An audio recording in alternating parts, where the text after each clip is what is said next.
Buckle book review of Marvel Comics Covers of Jack Kirby, Volume 1, 1961 to 1964. What a beautiful cover. Obviously, Avengers issue 4.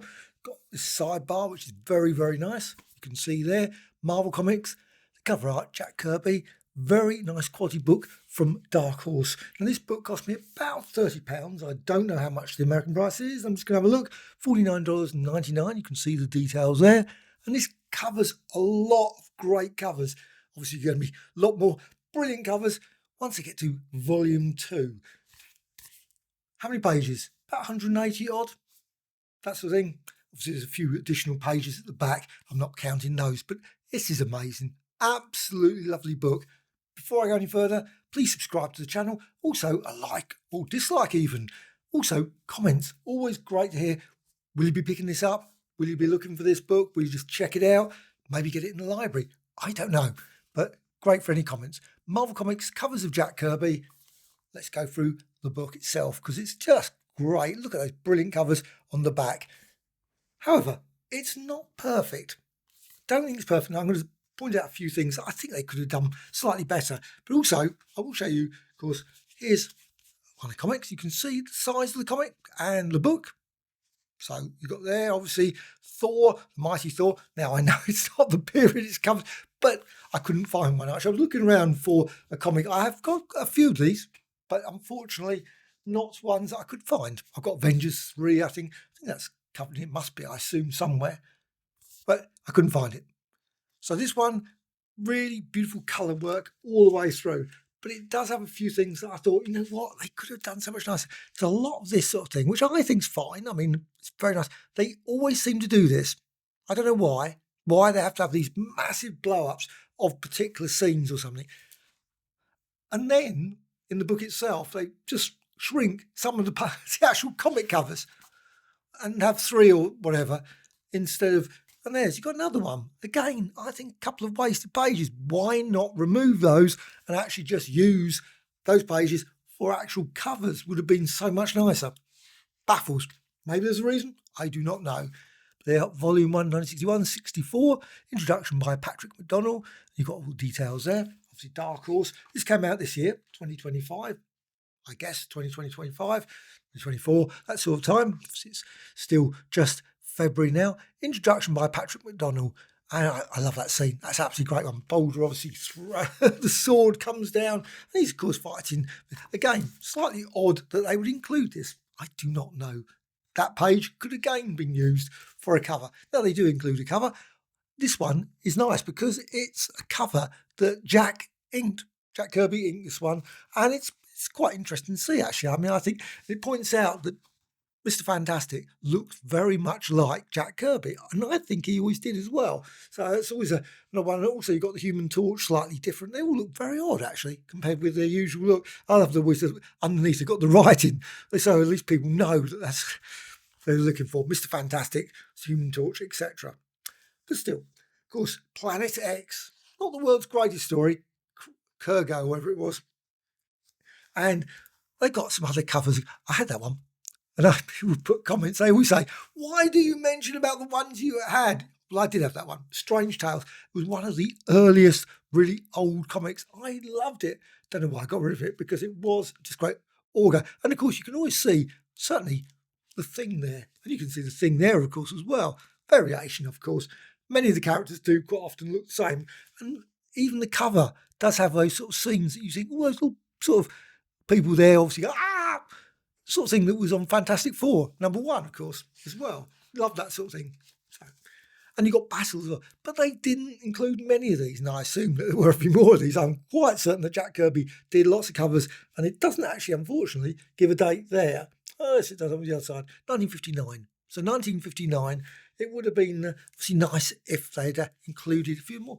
Maybe they could have put the whole lot, but in thumbnails, say like 40 thumbnails on the back in the back pages.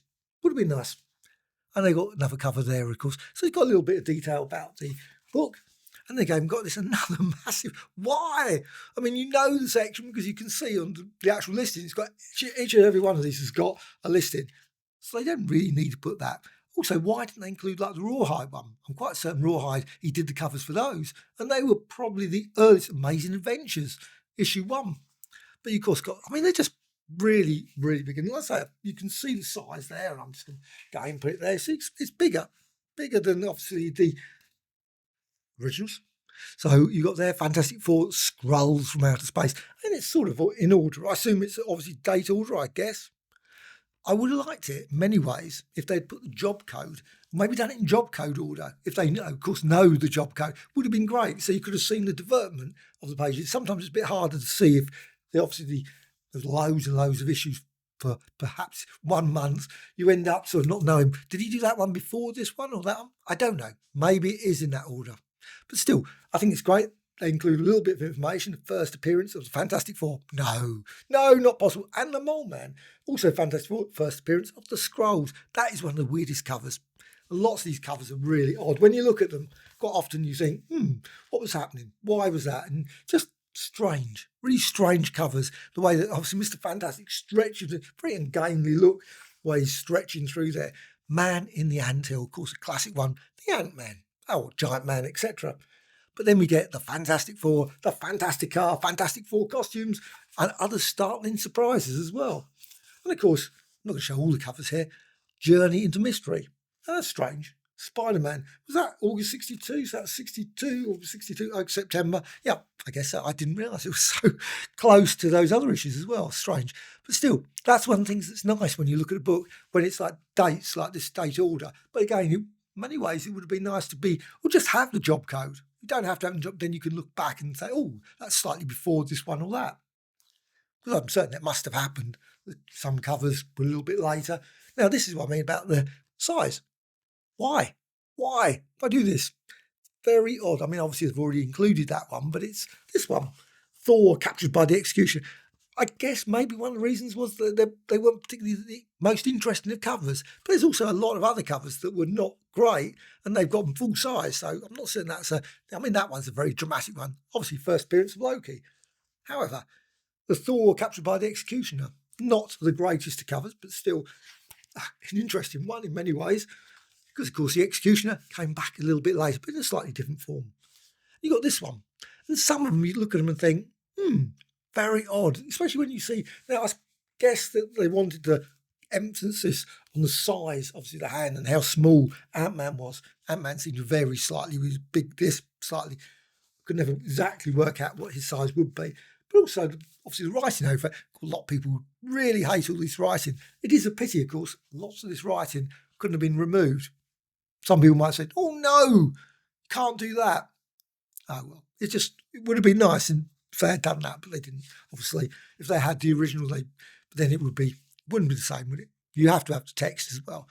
But of course, you do get books where you've got a lovely one, the Vampirella one, where you've got all the covers and you've just got, but I guess if they haven't got the original material, what can you do? You've got this, obviously the cover here. I love this split as well. Mongo, again, there's a sort of Executioner look about him, isn't there? There's a sort of early Execution there. The Monster and the Machine. It's like odd. Doesn't really sell it to me. But they had a lot of these sort of split covers in the Hulk ones, especially for some weird reason. Of course, they had 2 stories in them. And then you got another one here, and you got the Prisoner of the Reds. There were lots of these sort of weird stuff. Executioner, Prisoner of the Reds, Ant-Man. And Ant-Man, I love sometimes these drawings as well. When you see the characters on the covers, they often never really look like the characters inside. And there's one later, I see the Execution, the Egghead, and it's just really odd. And again, another bit of a waste. He can fly. I mean, it's great, nothing wrong with it, but why? Why include it when you could have included a lot more? And it does it again, 1963. You see there, it's going through it. Marvel Age of Comics. That's a brilliant one. Old Hulk smashing through there. Tyrannus. Good old Tyrannus. And this one's always a weird one. I always felt you got the evil looking there. Mr. Fantastic is the villain. Our fans will flip out. Very odd with, of course, Steve Ditko, Jack Kirby and Stan Lee on the cover. That would have been weird, wouldn't it, if they had done that. Also, a gorgeous pin-up of the Invisible Girl. Wow, they include that on the cover. I've never noticed that before. It's really odd. I wonder why they included that. They never included the other times whenever they had other characters who were pin-ups, didn't they? Including the pin-up for the Hulk or something. Did the Hulk ever get a pin-up? He might have done. The Impossible Man, absolutely brilliant. But probably the best story, I'm surprised they didn't go for the split halfway through approach with that one, but it's still got the Impossible Man, great character, but I love that one. That is probably one of my favourite all-time stories, A Day with the Fantastic Four. I always think, why not do that again? Would be lovely. Right, let's go a bit forward. There, I've got this one. Couldn't find it, of course. It's always the way. Tales of Suspense, number 40. Brilliant one, obviously. First one where he's in his golden Iron Man armour there. The man with the voice of doom. Brilliant stuff. That's just an odd one, especially when you make Ant-Man so tiny and you've got this other thing. It's just odd. And there are quite a few of these sort of covers. I look at, sometimes when you get the comics, I've got the omnibuses, of course, I look through them and you flip over because you've seen them before. You think, oh, seen these covers millions and millions of times. But when you get a book like this, it's really quite good just to look at it, especially because it's big format, really, really very sharp, very, very sharp quality. There's no covers here that look bad at all. They are really all very good. But it's quite fascinating. You look at them, you start thinking, what were they doing? Why are certain characters in a certain angle, certain way, certain looking at different directions? I mean, I do that with other artwork as well. You quite often get sort of art books. Quite often you look at it and think, why is that character looking that way and all this character looking that way? They're not looking at this person or that person. Because, of course, sometimes what happened was in the original artwork, of course, they flipped them over. The painter would just flip them that, and they sort of go, it doesn't make sense sometimes. But I guess maybe that happens sometimes. It's just weird sometimes when you look at some of these things. They're just all, why? Now, obviously, you got there, obviously, the thing, he's holding his fist up, that micro world. Love that story. Ant-Man, of course, brilliant Ant-Man one. But I don't think at that point I really knew much about Ant-Man because I remember seeing it, came out in the Mighty World of Marvel. I loved that story, Ant-Man one. And it was only later because they didn't print these. I think Ant-Man was probably along with Human Torch, maybe. They didn't print any of those stories in that Mighty World of Marvel. Please put in the comments below if you remember any of the time when they actually printed those. They just completely ignored them for some weird reason. Maybe just forgot about them. Giant Man. I don't think any of those stories were ever reprinted either. Maybe. I know they were in Fantastics and Terrifics. One of them anyway. But you got here, of course, Doctor Doom. Doctor Doom turned up a lot, didn't he? And that was a great story as well. The traps of all the clutches, that one. Obviously, his various Menace of the Moving Bars. That was great. Of course, wouldn't have worked so well with obviously Invisible Girl if she'd worked out obviously many of her powers that she had later. But still, at that point, oh yeah, here it is. What I mean about this. Look at it. There's Egghead. Doesn't look remotely like it. I don't know who that's supposed to be. Doesn't look like Egghead to me. And I don't know who these characters are at the back. Sometimes I love that. More often than these covers, I always enjoy looking at the back bit. You think, oh, who's that? Could be anything, couldn't it? Really can't say at all. One of my all-time favourite ones, the Human Cobra. Don't think it was ever called the Human Cobra again. Cobra, maybe. Never called that again, but he was really powerful, menacing. He was like as powerful as Thor at this point. The next issue, he was hopeless. But that's always the way. And his power sort of starts off at 100%. By the end of it, near enough any person in the street can beat the Cobra at this point. Maybe he loses his powers. Maybe his powers waned over the years. But still, the Molecule Man, who knew that he was going to become such a powerful character throughout the Marvel Age of Comics? Obviously, this one, super surprise-filled issue. Saying warned not to defy, he's more powerful, etc., etc. Brilliant. Oh, I love that one. I've got that one. The Angel. I always thought that was because, of course, it's Ditko inside. I don't know why. I just always assumed that was Ditko. I know it isn't because you can see, of course, the classic Kirby hands. I guess that's a big clue. But sometimes, of course, sometimes I don't know. Maybe there's some covers that have got some Ditko work and some got, people have done other bits and pieces. Again, depending on, of course, the inker and all those sorts of things. Still, love that dramatic shot there. Another book length, Marvel Super Spectacular. And it was. I just love that. Brilliant. One with the X-Men and everything. Of course, that's another classic as well. Again, I love that cover. The Blob. Beware of the Blob. But you can see some covers. Now that one, why wasn't that cover used? Big. Because that's a brilliant one. Mercy of Baron Strucker. I love old Baron Strucker. Of course, later turned up in Hydra and all that sort of stuff. Master plan of Doctor Doom. And you got, now this is one of the ones that's a real duff sort of cover, I think. And maybe that's the reason why they didn't use it. Now, of course, Jack Kirby, most amazing artist of all time, as far as I'm concerned. Obviously, maybe not like Leonardo da Vinci or Michelangelo, but he's certainly up there. But at the same time, That cover means nothing to me. I don't know what they were thinking when they did that cover. I would have surprised that Martin Goodman didn't turn around and say, you know what, I think we should rework that cover. What's it doing? Doesn't mean anything. Star and Human Torch is flying through the guest star and I suppose having Fantastic Four, but it doesn't. What? And you got the wizard sort of in a look, and also you got the bottom, of course, you got the Doctor Strange in the Possessed. I always thought it was disappointing that poor old Doctor Strange never got that many appearances at the front, on the front cover. Really odd. He was a great character. I loved all those Ditko ones. They were just absolutely amazing, yet they never put him on the cover. They would have some ropey, pretty awful sometimes. Some of them, the Strange Tales ones. I think some of the Strange Tales had some really weird covers that made, like this one, the Rabble Rouser. I mean, and then you got Doctor Strange down here. This weird one is that a chimney? I don't know. Whatever. It's something, obviously a vial or something, and it's beyond the purple veil, which was, of course, absolutely great story. Loved that, but it's just odd. And you got this one where she's pointing there. It doesn't look like she's actually pointing to the eye. That's sometimes where people will argue, you could actually, but if you draw a line out, it looks like she's pointing off slightly off to the side. Maybe she was pointing at Pepper Potts, who was at the side, and obviously he's blasting away. He's not very accurate with his blasting. Would have been more dramatic maybe if they'd actually hit him. You know, Iron Man being blasted by the Crimson Dynamo, introducing the gorgeous new menace. How little do we know that she was going to be such a big character in the Marvel Universe. Brilliant first appearance of the Black Widow. Of course, not in what we now know. But that's another one, classic. Actually saying that, X-Men 4 is a classic. And I don't know if X-Men 4. Oh, yeah. Oh, I love that one. Love that one because it's got the colours. I don't know why. Yellow covers. And that's another thing when you look through this. It would be nice if they'd done them all in greens and blues and reds. Maybe not. But I always think that sometimes that would have been absolutely brilliant. And this one's a weird one. Iron Man looks really odd. I don't know. Who did that? The inking. I bet a lot of people say Vince Coletta, maybe. I mean, some of Vince Coletta's work is absolutely great. I've seen some good books with Vince Coletta. That is just, sorry. No, really. And also the tank, very odd. Why's the other tank? I guess that it's just, she had some, obviously they had power she's stolen from, but she was using her hands there. I think it was a machine. I can remember in the story, it's a machine. Why do they do that? Why do they must know when they do the cover, I assume, that it's a machine. He knew it. He must have done. He did the cover, or did he? Again, it's very odd. It doesn't really, I don't know. But there's lots of these sort of things. Only the Beautiful but Deadly Madame, Natasha. Oh, I love that one as well. Again, these ones, reds and yellows. There's some great covers, and probably green ones as well. Just brilliant. The Cobra, I love that one. Cobra and Mr. Hyde.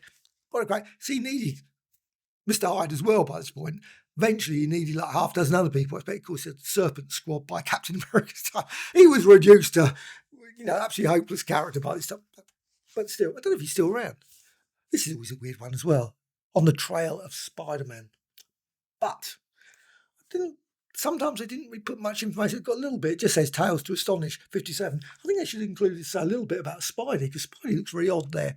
Spidey always does look odd when Jack Kirby does him. I don't know why. There's just something about Spidey or someone else there. I assume that's again Jack Kirby because you've got that, but you can't really tell. He's holding. Yeah, it's very strange. The Wasp sort of seems to be a different size. Sometimes he's small, sometimes. But here it looks more like a doll-like character. And they've done this. This is another one of my all-time favourite covers. Zemo and the Masters of Evil. And this is what I love about this book, because it's just great just going through the history of it. But it's just all the choices that they've made. Again, Strange Tales. That Strange Tales one. That's just such an awful cover, personally. Again, it's not in a million years I could draw the cover for it. I'm not saying that. But I just think, I'm just surprised it got past the thing. I mean, you would think maybe they didn't care about Strange Tales. Maybe it was one of those ones, that'll pass it through. Whatever came through, pass that through. But I think some of obviously the big titles, maybe he was a bit more Martin Goodman, because I think that was what happened. I don't know, maybe I'm wrong, please put in the comments below, but I think he had his opinions, because there's quite a lot of covers that were not used. Sometimes better, sometimes I think worse. Good reasons sometimes why he changed it. But it's this one just awful. I mean, this one, look at old Zemo there, Dr. Zemo. Very strange. Just the sizing, because you can see the way. But then again, of course, covers are like that.